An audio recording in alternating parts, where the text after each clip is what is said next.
Dirección de Espectáculos Públicos, Radio y Televisión. Ministerio de Gobernación. A continuación, Lenguaje y Literatura, séptimo grado.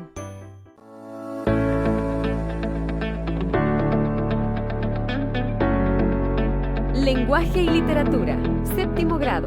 La intencionalidad comunicativa del periodista. Hola, les doy la bienvenida a su franja educativa Aprendamos en Casa. Este día vamos a continuar estudiando la noticia.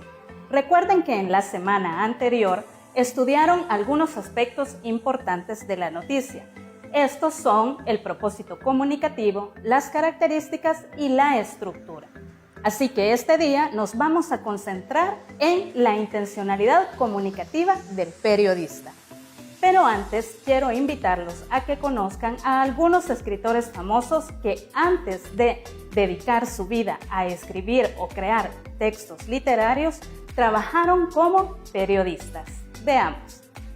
Mark Twain, escritor de origen estadounidense. En su trabajo como periodista, fue reconocido por abordar temas sobre el racismo y la esclavitud.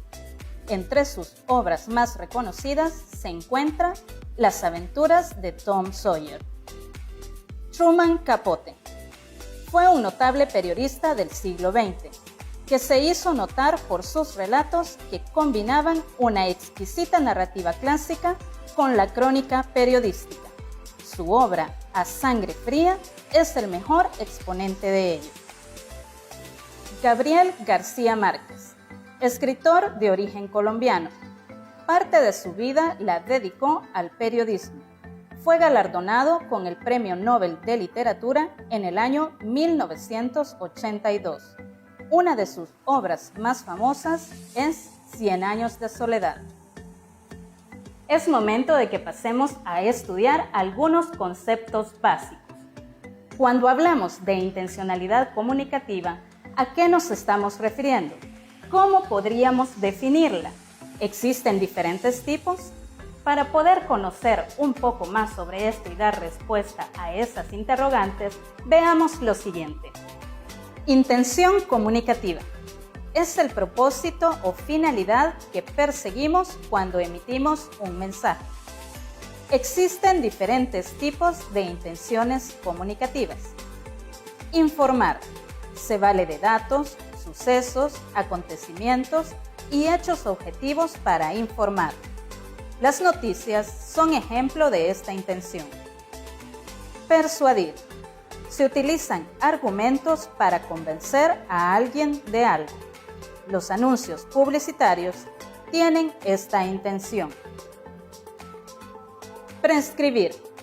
Se utiliza un lenguaje claro y directo para dar indicaciones u órdenes.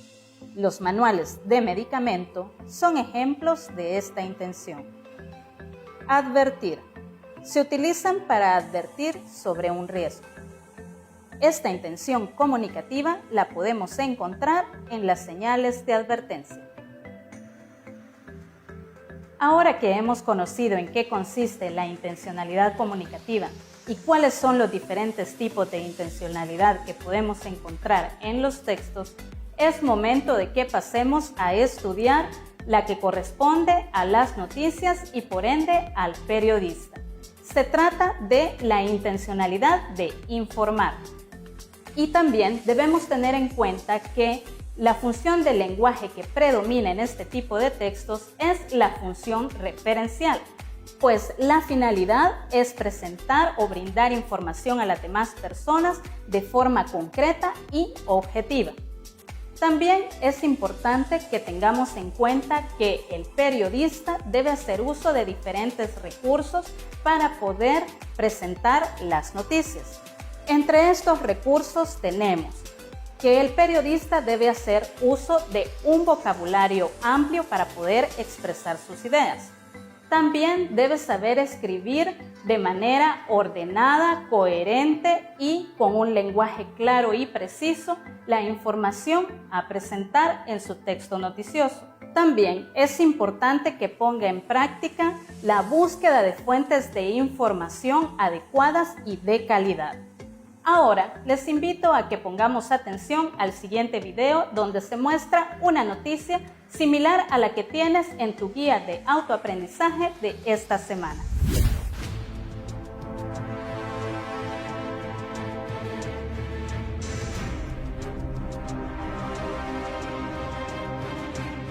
La Organización Meteorológica Mundial informó que el agujero en la capa de ozono que estaba sobre el Ártico y alcanzó un tamaño récord en marzo pasado, se cerró completamente para fines de abril.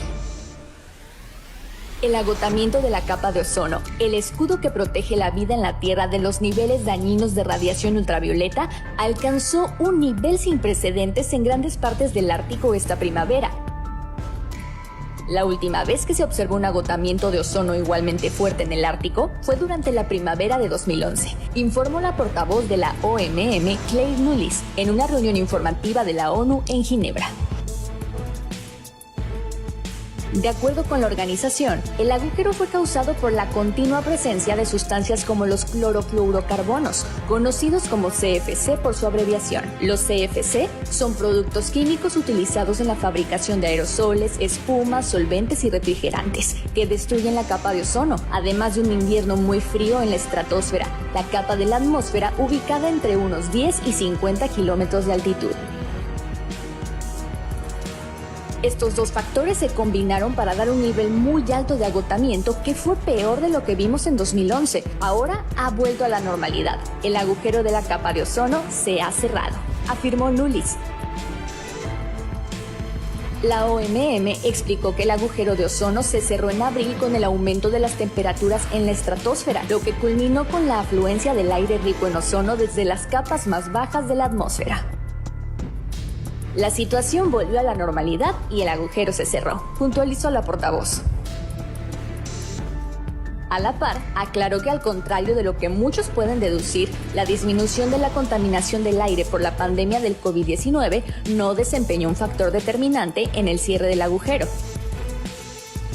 La organización indicó que la destrucción de la capa de ozono que protege la vida en el planeta de la radiación ultravioleta dañina es un fenómeno que ocurre en el Ártico durante la primavera.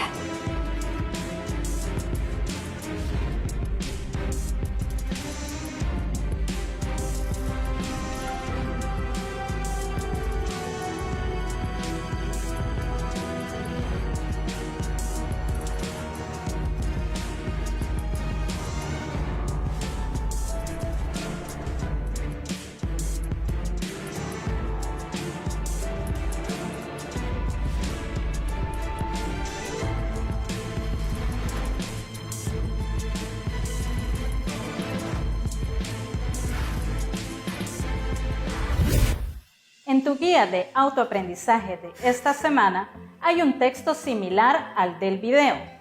Es aquí donde debes prestar atención y poder explicar lo que se te solicita en la guía. Debes resolver cuál es la intención comunicativa del texto. Para ello es importante que identifiques las ideas principales que se presentan en el mismo. Algunas de estas son que el agujero en la capa de ozono se creó por el uso de productos dañinos para esta, como lo son los aerosoles. La otra idea es que el agujero en la capa de ozono se cerró debido al cambio en las temperaturas y no a lo que muchas personas creían que es el efecto positivo de la limpieza o descontaminación del aire por la pandemia de COVID-19. Ahora prestemos atención a cuáles son los recursos que utiliza el periodista para comunicar esta intención de informar. Entre algunos de ellos tenemos el uso del lenguaje claro y preciso, con un lenguaje denotativo. ¿A qué nos referimos con esto? Se trata de que el lenguaje o las palabras tienen un significado unívoco. Caso diferente sucede con los textos literarios que se prestan a diferentes interpretaciones. Otro recurso es el uso de la objetividad o imparcialidad. ¿A qué nos referimos con esto? Se trata de que el periodista no emite su opinión sobre lo que está informando Y la tercera característica importante es que los periodistas deben verificar la información que obtienen. Para esto deben usar fuentes confiables. Lo que sucede en nuestra noticia de ejemplo es que el periodista ha mencionado algunas fuentes confiables. Entre ellas se menciona a la Organización Mundial Meteorológica y también a la Organización de Naciones Unidas. Ahora los invito a que conozcan el siguiente dato. ¿Sabías que cada año, el 3 de mayo, se celebra el Día Mundial de la Libertad de Prensa, proclamado por la UNESCO en 1993? Sirve para recordar a los gobiernos la necesidad de respetar su compromiso con la libertad de prensa. Y es también un día de reflexión entre los profesionales de los medios de comunicación sobre cuestiones relacionadas con la ética profesional. Asimismo, es un día para recordar a los periodistas que perdieron la vida en la búsqueda de una historia. Ha llegado el momento de desarrollar las indicaciones para el proceso de producción textual. Lo haremos por etapas. La primera de ellas es la planificación. Es aquí donde debes seleccionar sobre qué escribir tu noticia. Puedes auxiliarte de algún esquema, como el que estudiamos la semana anterior de la pirámide invertida o otro que sea de utilidad. También puedes pedirle a algún familiar que te ayude con algunas ideas. Otra de las etapas o procesos es la textualización. En este caso es importante que pongas por escrito las ideas que habías pensado en la planificación y que también busques que tu noticia responda a las 6 preguntas que estudiamos en la semana anterior. El siguiente proceso o etapa a desarrollar es la revisión del escrito. Esto es importante, pues no nos quedan siempre bien los textos a la primera. Siempre es posible mejorarlos. Para eso te aconsejo que cuando hayas terminado de escribir tu texto, lo leas detenidamente para que puedas identificar qué aspectos puedes mejorar. También puedes pedirle a algún familiar que lo lea y te haga algunas observaciones para mejorar. La última etapa a desarrollar es la publicación de tu escrito. Esto lo puedes hacer de manera sencilla, ya sea leyéndolo en voz alta a tus familiares o puedes hacer uso de alguna red social para poder publicar. Ahora los invito a que observen el siguiente video donde se nos dan algunos consejos para ser un buen periodista ciudadano.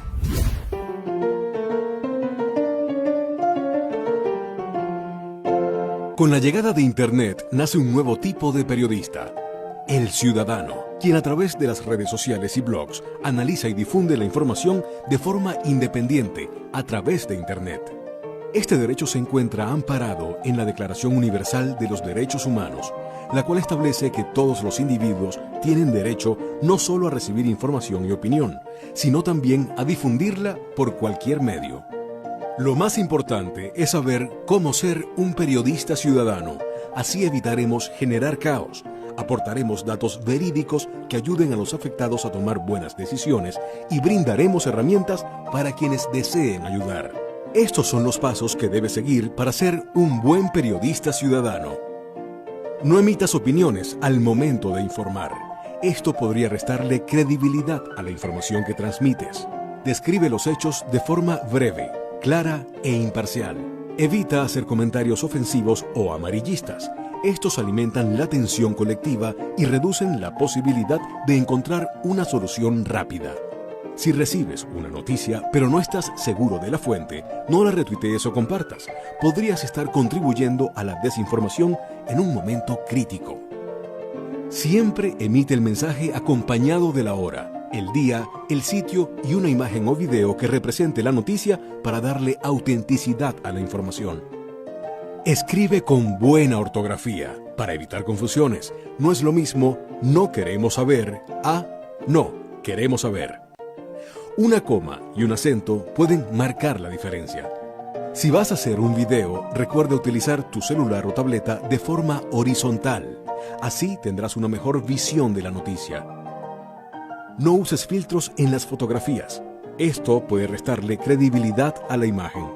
Si obtuviste la información de otra persona y has comprobado que la información es certera, coloca el crédito del ciudadano para que los demás puedan comprobar la fuente.